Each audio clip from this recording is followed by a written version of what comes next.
Hi, everybody. Good morning, if this is morning to you. Good, whatever it is, and whatever time it is. Okay. We're now going to go on with our daily Chassidut.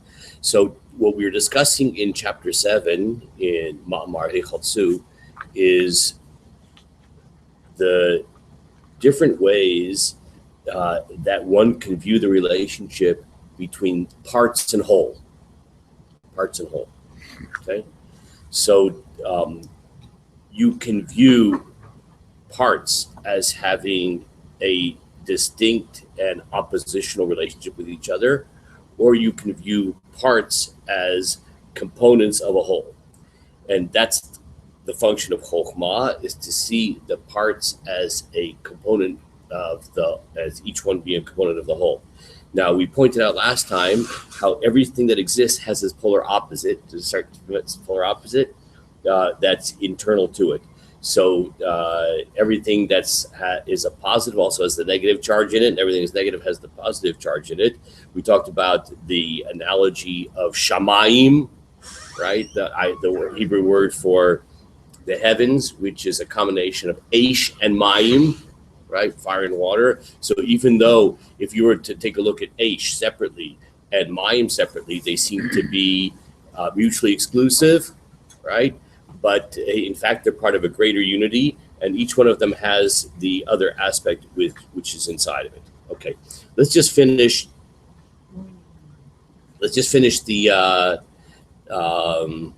just going to read the last sentence in chapter 7, the last sentence. V'hu inyan hayichud d'shem havaya.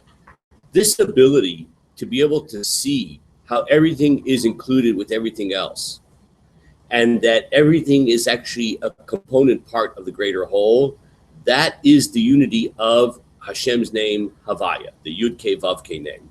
Sheyit achadu haribui pratim liot echad mamash.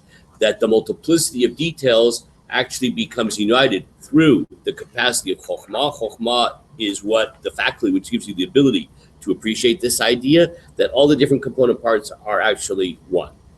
Let's just read now. Every one of these chapters is like a summary afterwards. Kitzur, the summary of this chapter in a sentence. Hitchalkut demochin goremet hitkalalut uba mitzad habitul. That the differentiation that comes from mochin, that comes from the intellectual capacity, primarily chokhmah, brings about an inclusion and a kind of synthesis between all of the different aspects of things, which flows from the ability of bitul, to be able to remove the sense of there is me and nothing else. A kind of ultimate truthful insight of synthesis in which all the different components are not oppositional and mutually exclusive, but on the contrary, that they're actually existing in a complementary relationship one with the other. That was a summary of what we did on Thursday. Oh my gosh, that was about 10 years ago. Okay, now we're on chapter 8. Checks in the mail. God bless you. Chapter 8. Okay, everybody ready? We're ready. V'hinei kol zeh hu b'sikra d'kedusha. That everything we said so far is only if you're looking at things from the vantage point of holiness, which is the only way that the people in this room are even capable of looking at things. Sheyesham bechinat habitul, because from the standpoint of holiness, we have the fundamental posture of self-abnegation, of bitul, in which we don't feel ani v'afsi, there's only me in the world.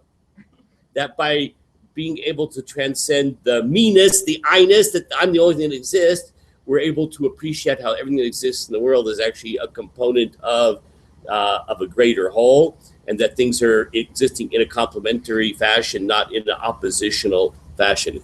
And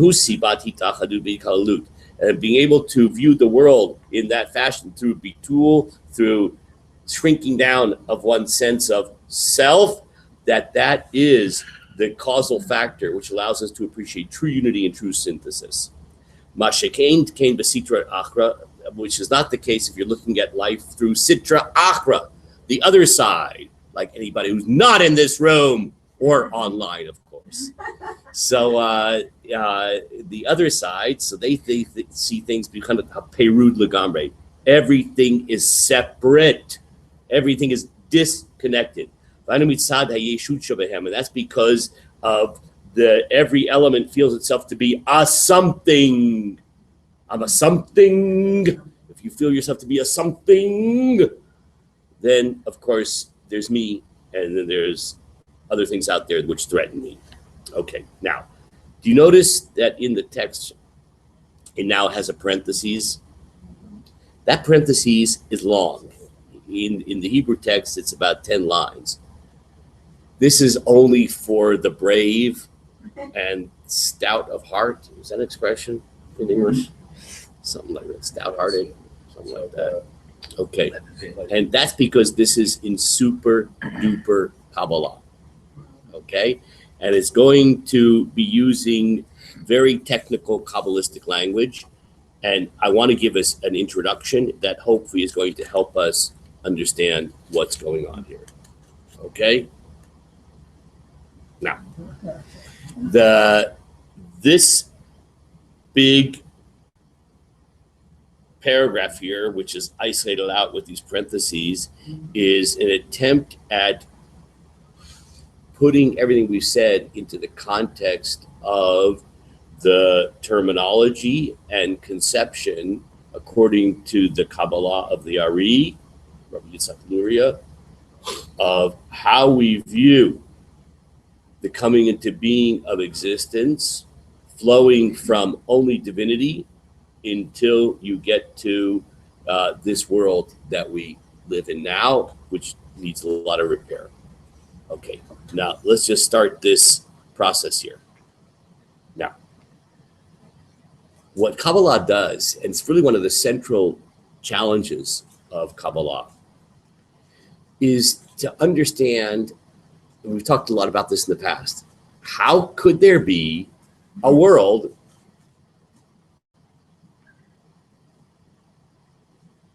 if there was only Hashem? Right now, you know what? I've said this before. It's ironic, and I think the people in this room can appreciate it. All 100,000 of you. And that is that, in the world, there's this kind of idea of, I'm not sure I can believe in God. Mm-hmm. Is God real? From the point of view of the soul of Torah, no one loses sleep over, is God real? We lose sleep over, is the world real? How could this be real? Right? Because the only thing real is God. So what is this? And how did this come into being? Because there should be no room for this. There's only divine infinity. So how could there be things that are finite, spatial, dimensional, limited, concrete? That's what perplexes me. Right? We can't sleep at night. I know most of you did not sleep last night because of this problem. So what Kabbalah does, it tries to understand how you get from divinity to this, and it divides it up into many, many stages, steps, leaps, bounds, leaping tall buildings with a single bound. Okay? So I want to mention a few terms, and then we'll see how that's used here. Okay. One fundamental distinction that's made is the distinction between Ein Sof, total infinity. That's what those words mean. Ein, not. Sof, finite. Ein Sof, pure divinity. Ein Sof. Now remember, we got to get from Ein Sof to this room. Mm-hmm. That's a journey. Okay. Now, once HaKadosh Baruch Hu decides to create, so then HaKadosh Baruch Hu is, as it were, sort of projecting right outwards. That's called Or Ein Sof, the light of the infinite. So you have infinite, but just that's before, it has nothing to do with creation at all. And then there's Or, Ein Sof, which is the beginning of the projection outwards. Okay.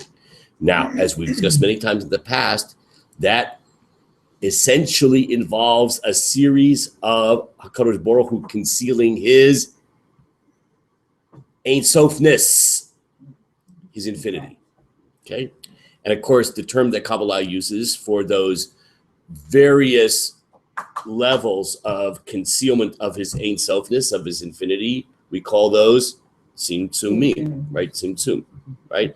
Which, though, is often translated as contraction, we really know that means concealment, not contraction, right? God did not go on a diet, okay?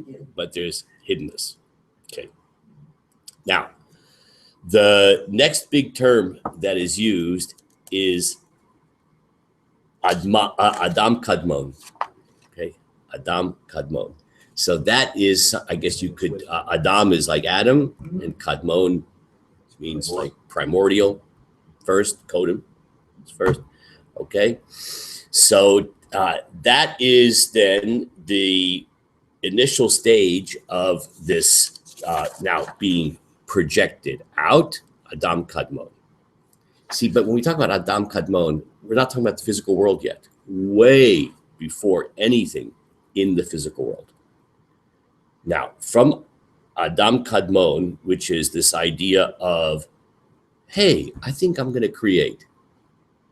Now, that was kind of a silly thing to say, that God like woke up one morning and said, I think I'm going to create, but whatever. Okay? God's going to create.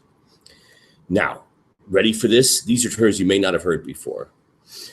And the terms are borrowed from the famous incident of Jacob, Yaakov, and Lavan, right? Now, remember, Yaakov is going to run away. And he makes this deal with Lavan about the sheep, right? Now, Yaakov is in a very, very, very faithful shepherd to Lavan. And he makes a deal that the sheep that have kind of speckles and stripes and all these kinds of things, like these sort of, I guess those are less desirable ones. Those will be his. So Lavan thinks he's getting a great deal, right? Because he gets the good stuff and the refuse or whatever, the inferior ones. So that's Yaakov gets, and there are hardly any of those. And a miracle happens. Actually, he even more so, because he takes the ones. I mean, genetically, he takes the ones that are white, you know, and he takes the ones that are speckled away from the herd, gives them to, and then the ones that are white that give birth to speckled, then he gets those. Yeah, beautiful. So this was like, from Lavan's point of view, this is like a great deal, and but HaKadosh Baruch Hu and Yaakov had different plans. Okay, then there's this really weird genetic engineering thing that goes on. Okay, and you'll discuss that with us with I don't know who. Now, the terms which are used in the Torah to describe the different shape of, or not shape, but the coloration of the fur. Yeah, Wool. Is that called wool? Thank you. Wool. On the sheep. You can see I'm a real farmer.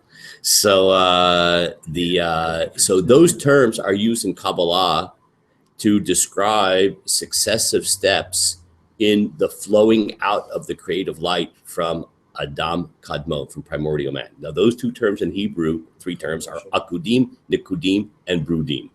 Akudim, Nikudim, and Brudim.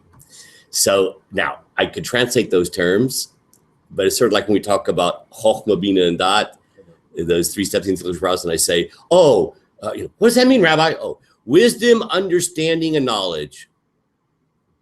Like, those terms are completely useless in terms of understanding what those things really mean. Same thing here. So I just looked it up, and how the one of the translations, those terms, ringed, spotted, flecked.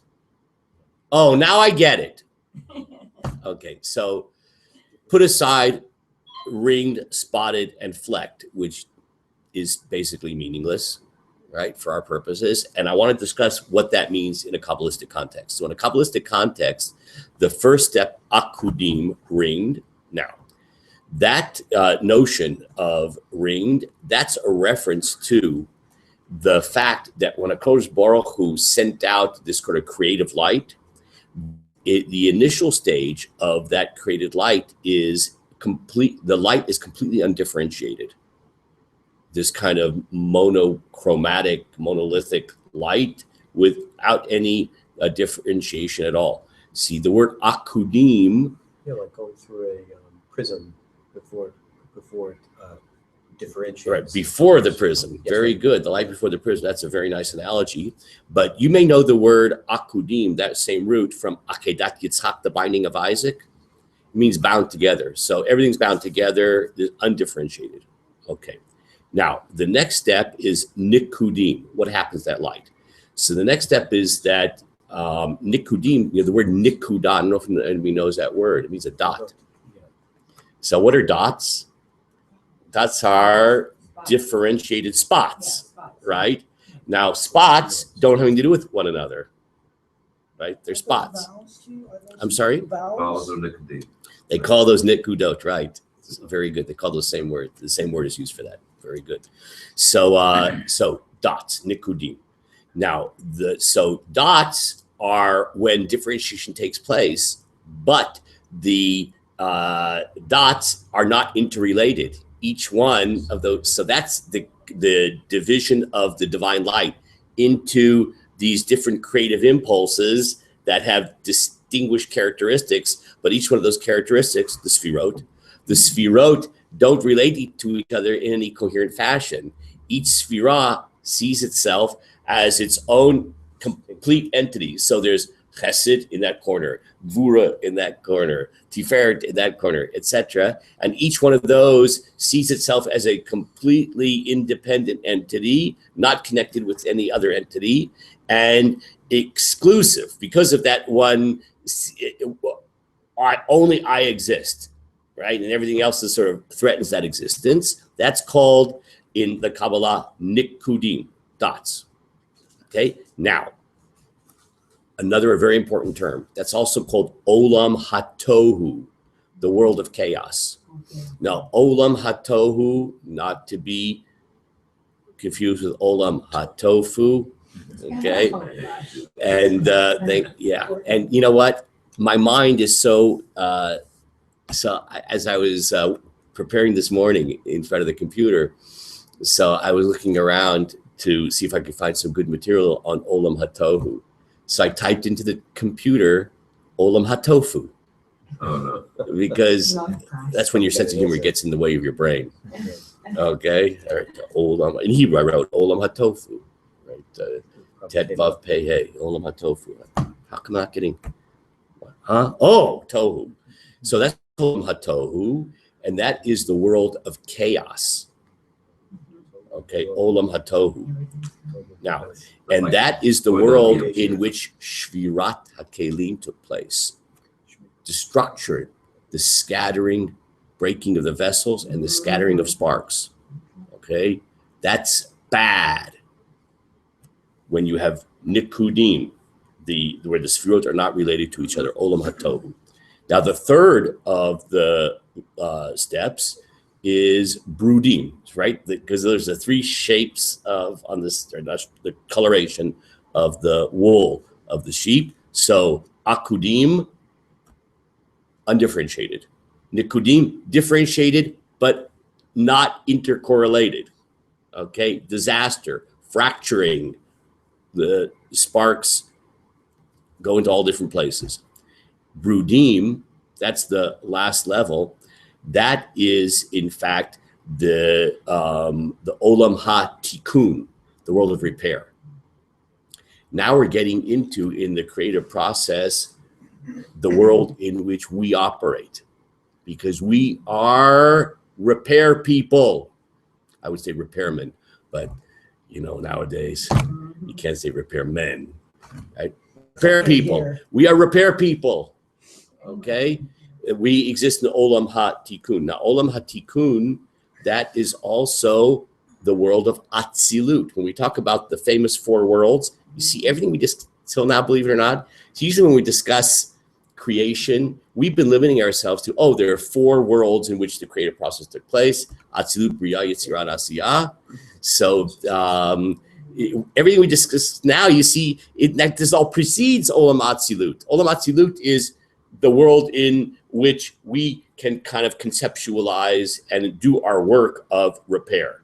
So Olam HaAtzilut, which is Olam HaTikun, the world of repair, which is also called Brudim.